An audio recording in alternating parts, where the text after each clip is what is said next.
where we'll be going into the emergency shelters throughout the community and assessing the need of the individuals and households in those shelters. We're trying to get information on what the needs are so that we can help connect them to resources in the community for not only those emergency needs, but for those long-term needs, with the goal of making sure that the homelessness ends and does not reoccur. What we have seen in our community, we've had about a 10 to 12% increase post-pandemic. The number one reason is the lack of affordable housing.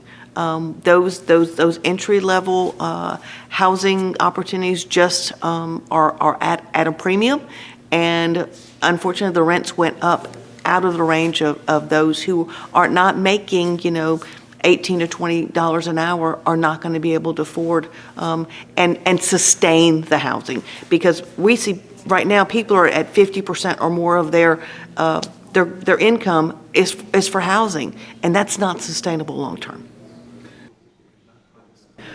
What we're experiencing in Columbus is indicative of what not only the nation is experiencing, but truly across the world. For some reason, across the world, we stopped constructing homes and we stopped building residences for some period of time, and now it's caught up with us. Or we stopped maintaining some of the current or the previous infrastructure so that it's not inhabitable.